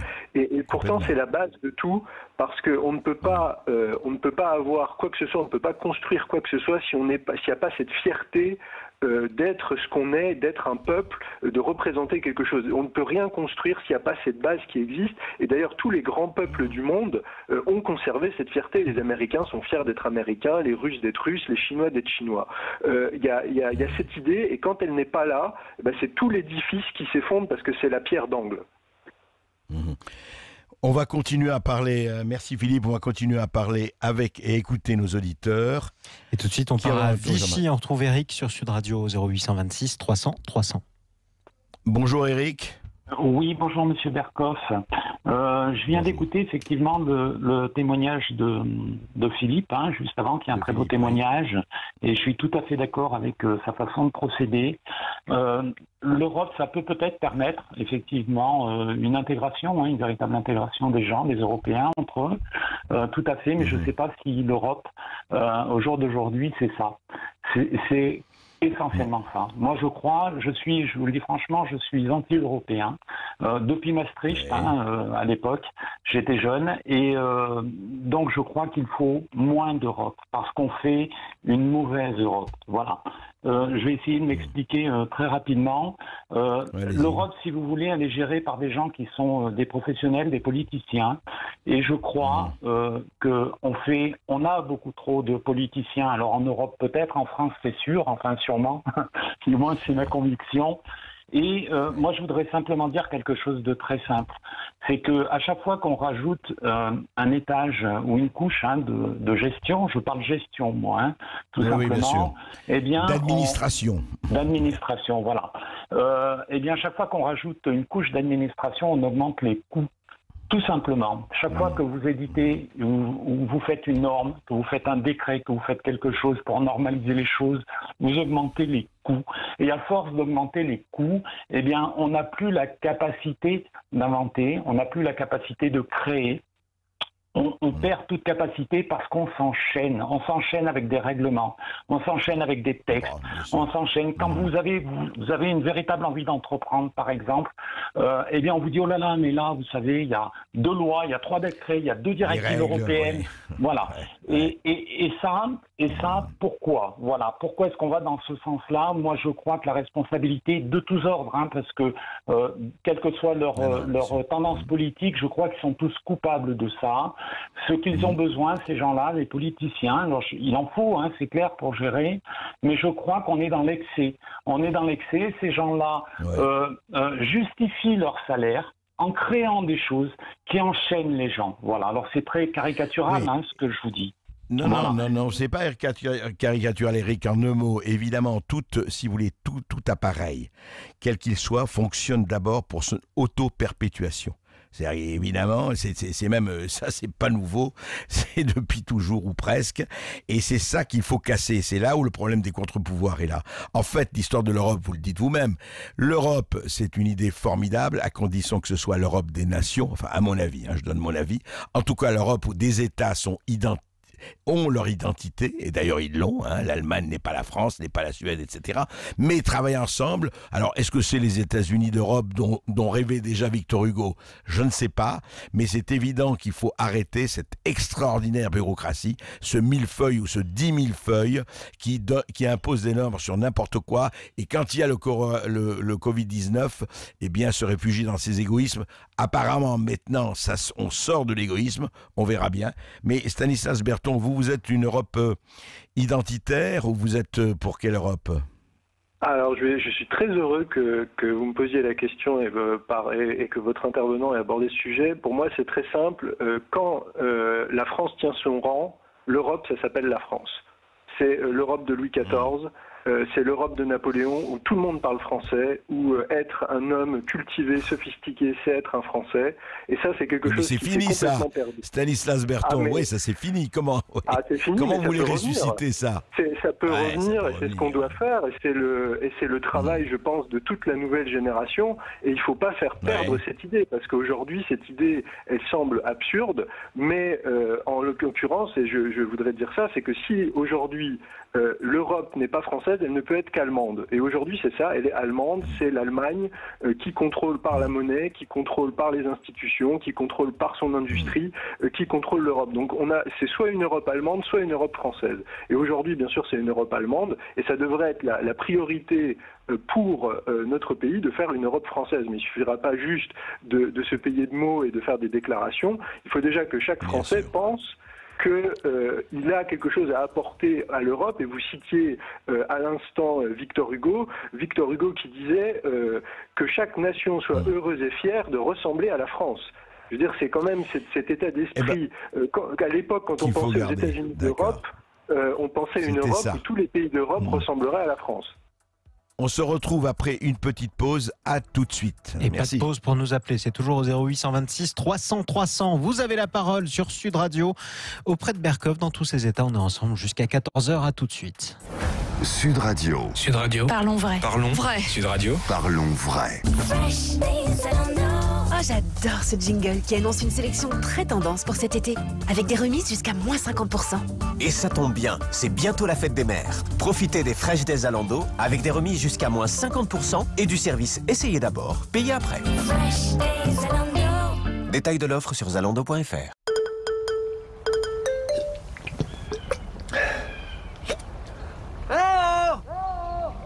Allez, on repart. Bienvenue dehors. Et pour que vous en profitiez pleinement, tout en protégeant notre terrain de jeu, cette semaine chez Decathlon, pour tout achat d'un sac à dos, la gourde en aluminium 1 litre est à 1 €. Gourde MH500 Alu d'une valeur de 7 €, offre valable exclusivement en magasin pour l'achat d'un sac à dos Quechua ou Forclaz d'une valeur de 30 € minimum. Sud Radio dans le Vaucluse. À Avignon, sur 95.2. Sud Radio, vos animaux, Natacha Harry. Si comme moi vous aimez tous les animaux, si vous êtes des amoureux de la nature, eh bien je vous donne rendez-vous chaque samedi matin, 10h, 11h, dans Vos Animaux bien sûr. Sud Radio, vos animaux, samedi, 10h-11h. Avec Animalis, l'expert du bien-être et de la santé de vos animaux depuis 20 ans. Showroom Privé présente. Voici les French Days, voici les jours français, des offres vraiment balèzes, à prix Showroom Privé, du design nordique, un rouge à lèvres tonique, tout ça c'est pour ma pomme, avec showroomprivé.com. Du 27 mai au 1er juin, c'est les French Days sur Showroom Privé. Liberté, égalité, solidarité, retrouvez les produits de nos meilleures startups françaises. Showroomprivé.com. Il est urgent de prendre soin de vous. Merci, merci. Vous êtes de plus en plus nombreux à écouter Sud Radio, à nous rejoindre, à apprécier le ton libre de Sud Radio. Toute la famille Sud Radio vous accompagne pour échanger, vous informer, apprendre, comprendre. Merci d'écouter Sud Radio. Parlons vrai. Ici Sud Radio. Les Français parlent au français. Les carottes sont cuites. Les carottes sont cuites. Sud Radio, Berkoff dans tous ses états. Et nous sommes toujours et plus que jamais avec les auditeurs de Sud Radio et avec Stanislas Berton, auteur de Être français aux éditions du Temps retrouvé. À vous la parole. Et notamment Jean-Pierre qui nous appelle des Landes au 0826 300 300. Bonjour Jean-Pierre. Bonjour Monsieur Berkoff, merci de me donner la parole. C'est pas la première fois que vous me la donnez, mais j'ai réfléchi longuement sur ce fameux emprunt que nous allons faire en tant que donc européen. Oui, alors c'est là quel est le problème, parce que depuis hier, je suis en train d'étudier sur diverses parutions des propositions qui sont faites à propos de ce fameux emprunt. Donc il y a les 500 milliards qui vont être mutualisés, on va dire. Subvention, subvention. Subvention, ça veut dire quoi ça? Ça veut dire que ça va nous lier un peu plus à l'Europe. On va en plus aller encore dans le fédéralisme. Parce que cet argent, c'est le but, mon cher, c'est le but. Mais c'est le but, mais c'est ça ce que je voulais dire. Parce qu'il y a deux possibilités. Hein, un emprunt au niveau de ce qu'on appelle les emprunts souverains des pays, ils peuvent être faits par le biais d'obligations d'État. Donc c'est chaque État qui emprunte les sommes dont il a besoin et qui les rembourse. Et là, c'est un emprunt qui va être mutualisé au nom de l'Europe. Ça veut dire que l'argent, on ne vous le prête pas sans des garanties. Donc, et en plus des ressources. Parce que déjà, j'ai lu qu'il y allait y avoir au moins 1 ou 2 emprunts européens, c'est-à-dire sur votre feuille d'impôt, il va y avoir une ligne en plus ou 2 lignes en plus, parce que cet emprunt, il va falloir le rembourser. C'est ce qu'a dit Erwan Lenoir au début de l'émission. C'est le piège pour nous enfermer un peu plus avec des obligations européennes. Il faut que les gens le sachent. Donc, comme vous dites, et comme mes précédents auditeurs l'ont dit, on était plus pour nous, enfin moi personnellement, pour l'Europe des nations, où chacun est responsable de ses dépenses et aussi responsable vis-à-vis de ses électeurs. Bon, là, on a vu avec le traité de Maastricht, on a vu ce qu'on a fait de notre vote. Donc, indépendance, oui. Notre indépendance, là, c'est énorme ce qui a été fait. Et là, je comprends maintenant aussi une autre chose. Pourquoi M. Macron, il n'arrête pas, qui en veut, donner des milliards, distribuer des milliards à droite et à gauche, c'est encore augmenter. Parce qu'il ne dit pas comment il va les financer. Quelles ressources? Bon, alors est-ce que ça ne peut pas être que des impôts? Parce que déjà, on en a de trop. On est le pays qui paye le plus d'impôts. Donc, comment il va financer? Je n'ai pas additionné le nombre de milliards qu'il a distribués, là, pour calmer un peu le jeu, pour calmer un peu tout le monde.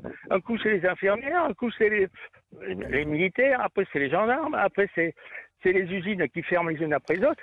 Alors, évidemment, on va être au niveau des demandeurs, on va être, je pense, après l'Allemagne, ça n'est pas trop mal sorti, mais il n'a pas, économiquement, il ne marche pas comme nous. Il y a beaucoup de petites entreprises, moyennes entreprises. Oui, non, on va pas décrire ce qu'il y a à l'Allemagne et compagnie. De toute façon, l'Allemagne et l'Italie vont se partager le gros du gâteau. Oui. Les 5 pays qui traînent les pieds, c'est les pays du Nord. Parce que eux, ils ont pas besoin autant d'argent que nous. C'est sûr. Ben oui, c'est ce qu'on a dit, oui. Bichet aussi, il va être mis dans les pays qui vont être obligés de rembourser au nom de l'Europe. Voilà. D'accord. Alors Jean-Pierre, vous attendez votre prochaine ligne d'impôt sur les déclarations qui vont fleurir et effectivement à suivre tout cela. Ce n'est pas encore décidé. On fait toute la première partie de l'émission là-dessus.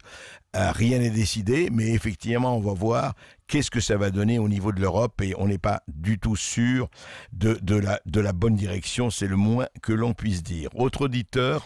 Auditrice même, direction le Béarn ou alors le Pays Basque, l'un ou l'autre, elle nous dira. C'est Evelyne qui nous appelle au 0826 300 300 des Pyrénées-Atlantiques. Allô ? Bonjour Evelyne. Oui, bonjour André, j'apprécie beaucoup votre émission. Là, aujourd'hui, je l'ai prise et bravo à vous et à toute votre équipe. Je n'oublie pas ceux qui vous aident. Voyons, là, je l'ai prise en cours de route et j'étais très intéressée par l'intervention à propos de la France, de l'identité française. Moi, je tiens à dire que je suis française de père français, mais de mère espagnole, même de grand-père philippin, vous voyez. Et je suis très fière d'être française malgré les défauts que l'on puisse trouver à la France et au caractère des Français. Ce que je voulais quand même, alors il y a un point d'accord avec vous, André, et un retrait point de désaccord, par rapport à mais c'est très bien. Oui, allez-y, tout à fait, par rapport à ce que disait votre intervenant. C'est que l'essentiel de la... comment on appelle ça, de l'identité française a été surtout structurée, comme le disait Todorov d'ailleurs, à partir de la Révolution française, parce que à partir de la Révolution française, on a quand même essayé de casser les privilèges incroyables de l'Église catholique, qu'on le veuille ou non. Et là, si vous voulez, je vous rejoins, puisque vous avez quand même indiqué que le clergé c'était une chose, et la pensée catholique, c'en est une autre, c'est évident. Mais enfin, c'était lui qui faisait marcher c'était lui qui faisait marcher la machine et ses privilèges et les 500 ans d'Inquisition, il ne faut pas l'oublier. Donc, à partir de la Révolution française, on a essayé, si vous voulez, à la fois de conquérir pour tout le monde, et il a fallu quand même 200 ans, jusqu'en 1905, la liberté donc de penser autrement que ce que pensait le pouvoir. Exactement. Et le pouvoir, c'était le roi et l'Église, qu'on le veuille ou non. Et ça le reste encore d'ailleurs, je veux dire, dans certains pays. Enfin, je veux dire, ma mère est rentrée en France au moment de la guerre civile. Bon, de quel côté était le clergé? Point barre, point de suspension. Ouais. Ça, c'est une chose. Donc, liberté quand même, ça c'est, je pense que c'est un des fleurons quand même de notre identité. L'égalité, bon, elle a beaucoup de mal à se mettre en place parce qu'il y a toujours un énorme hiatus entre la théorie et la pratique. Bon, je ne veux pas rentrer dans les parce que ça, il faudrait 5 heures de conférence et encore. Oui, allez-y, Evelyne. Et la fraternité, bon, elle y est, mais un peu par morceaux, et en particulier, on le voit au niveau des, si vous voulez, des crises comme celle que l'on vit avec le coronavirus. Vous avez quand même des élans de solidarité qui sont incroyables et qui sont assez extraordinaires, et des gens qui, ce que j'appelle des petitement considérés par nos gouvernants, avec qui, si vous voulez, la France a quand même envers qui la France a une dette, parce que c'est grâce à eux qu'on a pu tenir. Voilà. Ce qu'on appelle les premiers de corvée. Ce qu'on a appelé les premiers de corvée, qui ne sont pas les mieux payés, c'est le moins que l'on puisse dire. On est bien d'accord, Evelyne. Restez avec nous, on fait une petite pause et on continue sur ce sujet avec Stanislas Berton et vous-même, auditeur de Sud Radio. Et tous les premiers de cordée, comme tous les premiers de corvée, sont les bienvenus au 0826 300 300. Berkoff est dans tous ses états, il attend vos appels et votre prise de parole sur Sud Radio. On est ensemble jusqu'à 14h, à tout de suite. Dans tous ses états. Et nous discutons de l'identité française, de ce qu'elle veut dire aujourd'hui en 2020, avec Stanislas Berton, auteur de Être français, et avec évidemment les auditeurs de Sud Radio, notamment Evelyne qui a dit justement quelque chose de très sensé. Stanislas Berton, en fait, est-ce que l'identité française ne se construira ou ne se reconstruira que si on fait l'alliance entre ceux qui croient au ciel et ceux qui n'y croient pas? Parce que effectivement, comme vous dites, si la matrice chrétienne peut être défendue, la manière dont a été incarnée d'ailleurs, c'est la matrice du pouvoir, qu'il soit religieux ou pas, et qui dit pouvoir dit trop souvent, et pas seulement dans les religions, inquisition ou oppression. Je parle de l'appareil, je ne parle pas de la religion elle-même, mais on voit ce que ça donne dans divers pays. Est-ce que effectivement, ce qui est étonnant, d'ailleurs, juste un mot, moi je suis absolument frappé par les silences assourdissants dans tous ces querelles de ceux qui se proclament athées ou qui se proclament agnostiques. Ou alors, c'est pour renier effectivement toute la France chrétienne, ce qui est grotesque, qui ne veut rien dire.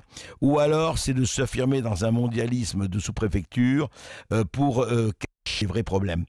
Mais Stanislas Berton, comment justement, par rapport à ce qu'a dit Evelyne, comment peut-on effectivement, en fait c'est ça le problème fondamental, comment peut-on réactiver cette identité, ou en tout cas la créer peut-être, justement, c'est une innovation, c'est une novation, une invention peut-être qu'il faut faire.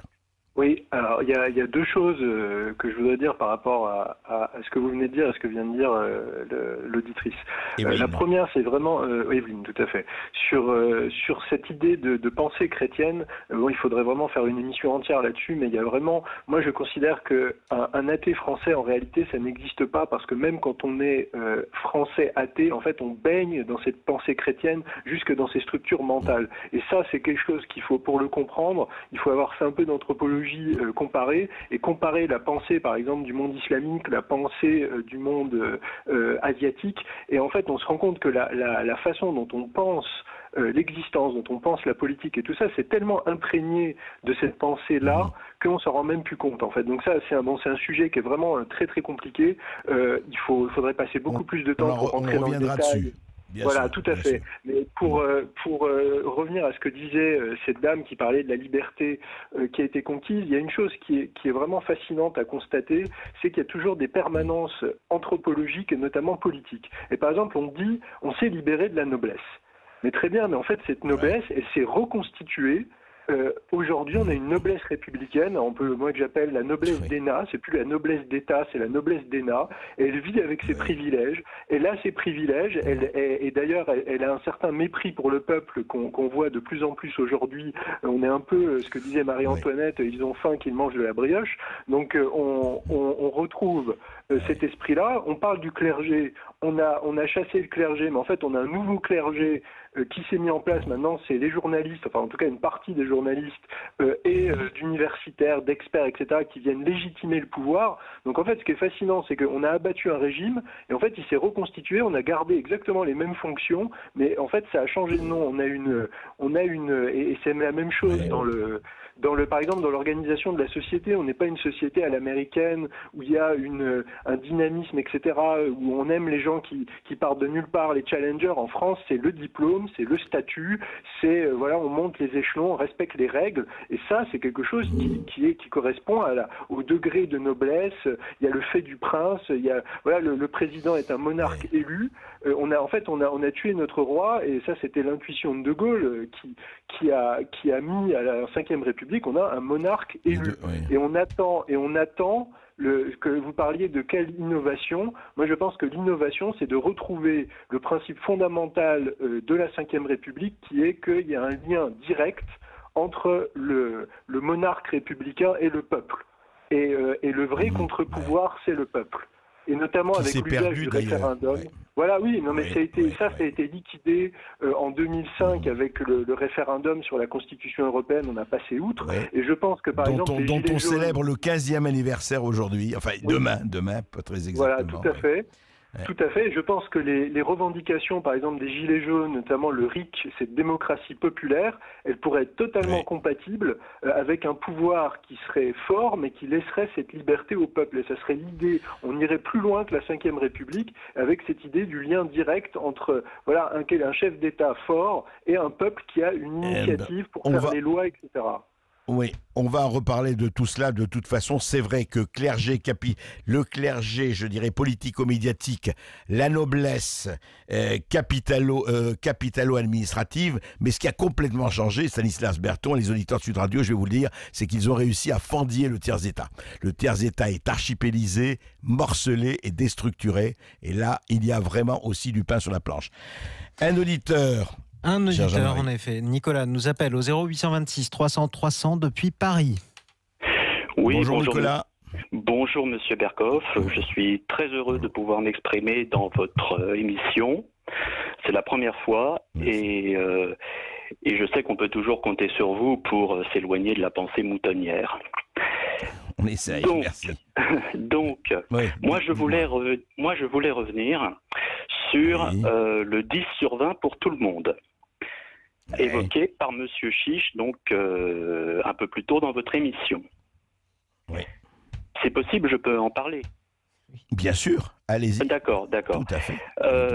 Alors moi, je vais évoquer mon cas personnel brièvement. Je vais approcher de la cinquantaine et j'ai repris il y a quelques années des études de droit et j'ai obtenu un Master 2 en droit privé. Oui. Et on ne m'a pas fait de cadeau pour mes diplômes. Je veux dire, j'ai passé mes examens tout en travaillant. Ça n'a pas été facile. C'est pas une sinécure quand on travaille. J'ai dû repasser des examens en rattrapage. Enfin bon. Mais moi, je suis absolument contre cette mesure. Parce que on brade les diplômes. Et moi, je sais que je ne voudrais en aucun cas qu'on me donne un diplôme bradé ou un diplôme de convenance ou un diplôme parce qu'on a pitié de moi. Et je me suis renseigné un petit peu sur Internet avant d'intervenir. Et bien sûr, qui est à la manœuvre derrière tout ça, je vous le donne en mille, l'UNEF. Parce que le problème de l'université, un des problèmes de l'université, c'est l'influence pernicieuse de l'extrême gauche dans son sein. C'est terrible, ces gens-là sont d'un dogmatisme. Il n'y a qu'à se souvenir de l'intervention d'une responsable de l'UNEF au moment où Notre-Dame a brûlé et qui avait dit en gros dans un tweet que c'était des morceaux de bois et qu'on pleurait pour des morceaux de bois. c'est rempli, c'est bourré d'indigénistes, de décolonialistes, racialistes haineux. Le pire, c'est que ces gens-là sont d'une bêtise et d'une inculture crasse et qu'ils se prennent pour l'élite. Ils se prennent pour l'intelligentsia universitaire. Mais où va-t-on ? Mais alors dites-moi, à votre avis, pourquoi et comment on les laisse faire ? Comment il se fait, effectivement, parce que je partage votre avis en tout cas sur le 10 sur 20, comment il se fait qu'on peut accepter qu'un tribunal leur donne raison, enfin donne raison à ces syndicats, parce qu'il y a eu un tribunal qui a donné raison, bon, les enseignants ont fait appel, et le ministre a fait appel, enfin, comment peut-on dire, ah oui, écoutez, il n'y a aucun problème, les moins de 10 sur 20, mais on ne va pas discuter, comme vous dites, allez, vous travaillez, vous faites votre diplôme, vous travaillez en même temps, vous cumulez les deux tâches, et puis d'autres, eh bien, non, mais donnez-le-moi, écoutez, voilà, j'y ai droit, il n'y a pas de devoir, j'y ai droit. J'allais y venir, justement, voilà, j'y ai droit, c'est un droit. Voilà, c'est un dû. On veut plus travailler pour avoir ces diplômes. Par contre, on veut bien perdre du temps dans des assemblées générales à discuter du sexe des anges et à se prendre pour des petits Lénines en culotte courte. Mais par contre, quand il s'agit de travailler pour ces partiels, là, il n'y a plus personne. Et en plus de ça, je trouve que il y a une lâcheté des pouvoirs publics, il y a même une lâcheté au plus haut niveau universitaire. Ce sont des gens qui sont vraiment dangereux et qu'il faut combattre, qu'il faut contrecarrer. Quand ils ont occupé Paris 1, le Panthéon-Sorbonne, il y a eu, en 2018, je crois, il y a eu près de 1 million d'euros de dégâts. Et ce sont les contribuables qui vont payer pour les frasques de ces chers petits. Et c'est un Panthéon et un Sorbonne que c'est passé l'histoire des notes 10-20. Hein. C'est dans la même université. Oui, je crois. et pourtant, ce syndicat, l'UNEF, est ultra minoritaire parce que les étudiants ne votent pas aux élections. Enfin, les pourcentages les taux de. Mais il suffit, comme vous le savez, d'une minorité. Ouais, et il suffit d'une minorité agissante pour casser, pour empêcher, et voilà. Et s'il n'y a pas d'autorité supérieure. Et le problème, c'est qu'on est bien dans le règne des minorités. Ce sont les minorités qui imposent leurs lois à la majorité, et la majorité doit s'écraser sous peine d'être taxée d'intolérance ou de bigoterie. Eh bien voilà, c'est pour ça, mon cher ami, que c'est la majorité, que la majorité se réveille, qu'elle arrête d'être silencieuse. C'est aussi sa responsabilité. Merci en tout cas de votre témoignage. Au contraire, c'est bien, parce qu'il y a beaucoup de gens, on l'oublie, des milliers et des millions de Français qui travaillent, qui cherchent à étudier tout ça, et qui cherchent à faire. Donc, il ne faut pas quand même oublier cela. Un autre auditeur, Jean-Marie. Dans un instant, une autre auditrice d'ailleurs, André. C'est Louise qui nous appelle de Bordeaux, 0826 300 300. J'en profite pour vous rappeler à tous qu'il vous reste à peu près un quart d'heure pour prendre la parole sur Sud Radio. Vous pouvez encore nous appeler. Parlons vrai. À tout de suite. Sud Radio, c'est vous qui en parlez le mieux. Je tiens à dire que Sud Radio est une des seules radios sans censure, parce qu'il y a beaucoup de radios qui censurent les questions qui dérangent un peu. Sud Radio, parlons vrai. Ici Sud Radio. Les Français parlent aux Français. Les carottes sont cuites. Les carottes sont cuites. Sud Radio, Berkoff dans tous ses états. Et nous continuons à parler de tout, de l'Europe, et des notes de ces 10 sur 20 assez hallucinantes. Hein. Allez, tout le monde 10 sur 20, sinon on vous fait sauter. Hein. Et puis l'identité française, bien sûr, avec Stanislas Berton et tous les auditeurs de Sud Radio. On vous écoute. Auditeurs et auditrices de Sud Radio, 0826 300 300, direction Bordeaux. On retrouve Louise. Oui, bonjour. Bonjour Louise. Oui, bonjour André, bonjour Monsieur Berton. Écoutez, moi je vais juste... Alors merci pour vos émissions et puis pour votre esprit d'analyse. J'adore, j'adore et j'adhère. Et en fait, merci. Voilà, moi je voulais juste raconter une petite anecdote. J'ai passé mon baccalauréat en 68, après les événements, donc le 5 mai 68. Ouais. On vous a perdu là, Louise. Oui, allô? Vous m'entendez? Oui, mettez-vous. Voilà, on vous entend bien là, parce qu'on vous a perdu à un moment donné. Je bouge plus. Oui, j'ai passé mon baccalauréat en 68 et je disais qu'on ne m'avait pas fait de cadeau puisque on nous a pas donné de cours de rattrapage. Il a fallu qu'on aille passer notre baccalauréat. On était dans une classe fermée avec des CRS autour du lycée dans lequel j'ai passé mon baccalauréat. Et vous savez que encore quand je dis que j'ai eu mon baccalauréat en 1968, on me dit oh ben on te l'a donné. Et vous voyez, et ça reste quand même. Donc il y a 50 ans. Vous vous rendez compte, on me reproche encore ça. Alors j'imagine, moi je suis absolument contre le fait qu'on donne 10 à des élèves qui tout le monde. Voilà, à tout le monde. Mais il y a des élèves malgré tout, il y a des élèves qui ont bien travaillé. Enfin moi j'ai mes petits enfants, j'ai ma petite fille qui va passer son bac cette année. Elle a bossé pendant le confinement. Mais où est la justice et tout ça pour rebondir, pour dire que en fait, je suis tout à fait d'accord avec ce que dit Monsieur Berton. Par contre, moi, la liberté, elle est très amputée parce que regardez, ne serait-ce que le confinement, on nous a obligés à rester chez nous, on nous oblige à mettre des masques. Un coup on les met, un coup on les met pas. On nous demande de faire ci, on nous demande de faire là. Mais les gens, on est français, on a envie de vivre, on n'a pas envie d'être malade. De nous-mêmes, on sait qu'il faut mettre des masques et on sait qu'il faut faire attention. Maintenant, de quel droit on nous impose à aller à 100 km, quoi? On se fait prendre à 105 km, on est verbalisé. Je trouve ça absolument effarant. Et moi, je dis, souvent mon mari n'est pas content, mais je dis que l'on va vers absolument je ne voudrais pas employer le mot de... Un État autoritaire. Vous ne voulez pas employer dictature, mais vous dites un État autoritaire. Voilà. Exactement, voilà. Et moi, je suis vraiment outrée par rapport à ça. On n'a plus aucune liberté.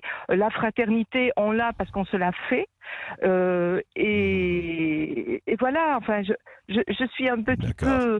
je suis... Et souvent, mes idées se rejoignent avec les vôtres parce que je me dis, mais où est la belle France où on a vécu quand on était petit? Alors, je sais qu'on ne peut pas retourner en arrière, mais on avait beaucoup plus de respect les uns pour les autres, déjà. Mais on peut avancer peut-être vers des bons chemins et peut-être pas vers des chemins de traverse ou des chemins de marécage. Stanislas Berton, effectivement, c'est l'histoire de liberté. Hein, on est toujours là, alors là vous êtes content, on est toujours des Gaulois réfractaires de ce point de vue-là. Ah oui, absolument. Il y a ce combat français, mais je voudrais revenir sur ce qui a été dit par rapport en apparence, on s'éloigne du terme de l'identité, mais cette histoire de notes, parce que pour moi, il y a quelque chose qui est vraiment constitutif de l'identité française, c'est l'idée d'excellence. Oui. Et ça, c'est quelque chose qui est très important, l'excellence française et l'excellence qu'on retrouve dans un grand nombre de domaines. Et ce qui est vraiment très spécifique dans cette idée d'excellence à la française, c'est que c'est pas seulement l'excellence de l'élite, l'excellence des gens lettrés, c'est l'excellence des humbles, c'est l'excellence des gens qui travaillent la terre, qui travaillent de leurs mains. Et il y a une très belle citation qui est dans le livre, je vais la citer, mais pas en entier parce qu'elle est longue, mais c'est une citation de Charles Péguy, et qui dit « Il fallait que le bâton de chaise fût bien fait lui-même, en lui-même, pour lui-même, dans son être même. Il n'était pas bien fait pour le patron, pour les connaisseurs, ni pour les clients du patron. » Et c'est cette exigence française du travail bien fait, et je rejoins totalement ce que disait René Chiche tout à l'heure, cette exigence, cette excellence, ce goût du travail bien fait, il est en train de se perdre, et en perdant ça, on perd quelque chose qui faisait la France. Et oui, et vous parlez du bâton de chaise, vous parlez de l'artisanat, la sellerie, les cristaux, tous ces extraordinaires objets faits par tous les artisans. C'est vrai que l'excellence, ça fait partie de cette identité, et c'est bien de le rappeler. Un autre auditeur, Jean-Marie, merci. Oui, Jean-François nous appelle du Lot-et-Garonne au 0826 300 300. Bonjour Jean-François. Bonjour, chers amis. Permettez-moi de vous appeler comme ça, c'est un peu familier, mais bon, ici on est dans le sud-ouest. Mais vous pouvez, aucun problème. Alors, je voudrais aborder le thème de l'identité française sous deux aspects, dont on en parle très peu, à savoir la civilisation antique, pré-romaine, essentiellement celtique, donc païenne. Ouais. Premier thème. Deuxième thème, rapidement, la Révolution française qui, à mon avis, est complètement idolâtrée. En préambule, je voudrais féliciter l'intervenant précédent qui a parlé de l'excellence française. Oui, je vais vous en Stanislas donner un Berton, exemple que j'ai pratiqué moi-même, puisque j'étais un cavalier passionné et je m'intéressais au dressage des chevaux, au dressage de haute école. Eh bien, vous savez qu'en Europe, la France excellait dans ce domaine. Nous avions des académies royales extraordinaires.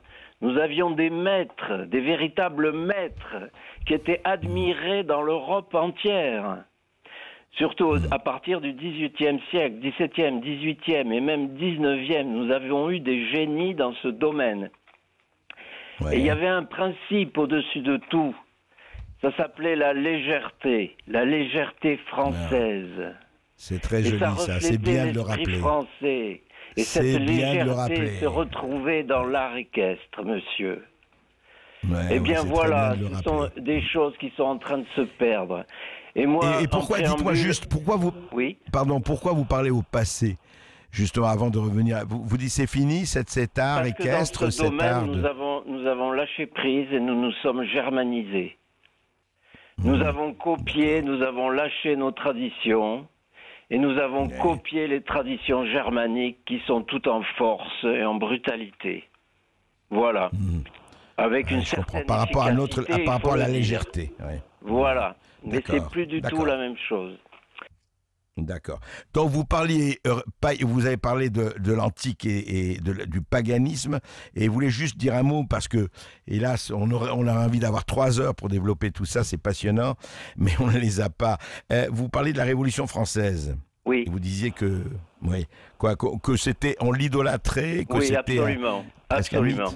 Et en quoi? C'est un mythe.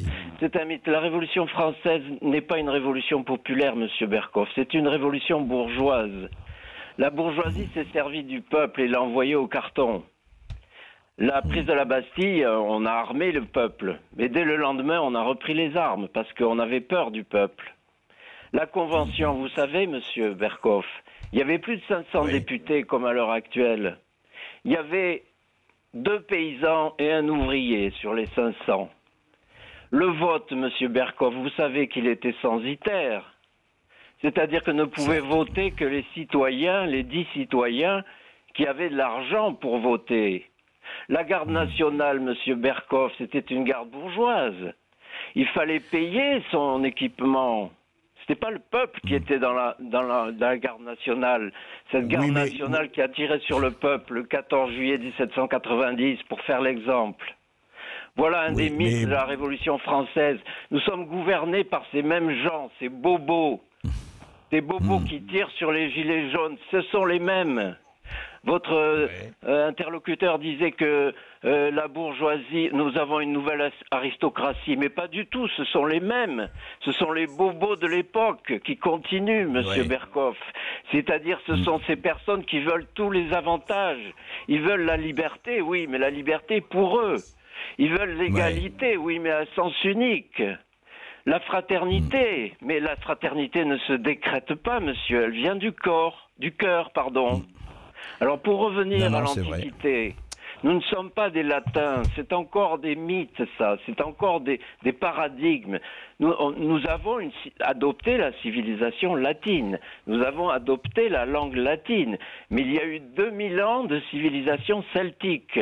Les Celtes occupaient toute l'Europe centrale, de la Vistule jusqu'à l'Atlantique, sauf les parties méditerranéennes où étaient les Ligures et les Aquitains, qui étaient des Ibères en fait. Donc, et vous avez oui. Non, pardon. Vous avez très bien fait de tracer le tableau. Évidemment, on pourrait en parler encore une fois pendant des heures, mais effectivement, je crois, et Stanislas Berton, je voudrais peut-être finir avec vous. Je crois que ce que vous venez de dire, c'est vrai, il faut aussi élargir le tableau. C'est-à-dire qu'il n'y a pas que le christianisme, la révolution, etc. Il y a le fait qu'il y a une histoire extraordinaire, presque millénaire, qui est là, et que nous devons prendre pour héritage, et surtout que nous devons de continuer. Stanislas Berton, très rapidement. Oui, tout à fait. Oui, je suis entièrement d'accord avec ce que vous venez de dire, mais il y a une chose qui est importante, c'est que le discours sur l'identité, c'est toujours un récit. C'est toujours à un moment, un peuple se raconte une chose à lui-même. Alors bien sûr qu'il y a l'héritage païen, bien sûr qu'il y a tout ça, mais la question c'est le récit qu'on se tient aujourd'hui sur nous-mêmes, et surtout la question c'est comment ce récit permet notre puissance, parce que c'est ça la question pour un peuple, c'est la question de sa puissance. Et aujourd'hui, le récit qui est colporté, que ce soit par les médias, les grands médias, l'éducation nationale, même la politique. Je rappelle quand même que Emmanuel Macron disait qu'il n'existe pas de culture française. La culture française, ça n'existe pas. Donc ce discours-là, il détruit la France. C'est un récit qui affaiblit la France et qui la détruit. Et ça, c'est quelque chose de fondamental. Et ce que disait votre auditeur à l'instant, on avait en effet des maîtres, des génies dans plein de domaines, et on perd tout parce qu'on ne croit plus en nous-mêmes. On ne croit plus en la France. Eh bien, c'est le moment d'y croire à nouveau, et plus que jamais. Et on va reprendre ces sujets, évidemment, avec vous. Et merci à notre invité Stanislas Berton, auteur du livre Être français, lettre à ma sœur, publié aux éditions Le Temps Retrouvé. André Berkoff, vous le retrouvez lui aussi dès demain en direct à midi sur Sud Radio, de midi à 14h pour Berkoff dans tous ses états. La journée continue juste après les informations. Vous retrouverez comme chaque jour un petit peu de douceur dans ce monde de brut. Brigitte Lahaye, Sud Radio, portez-vous bien.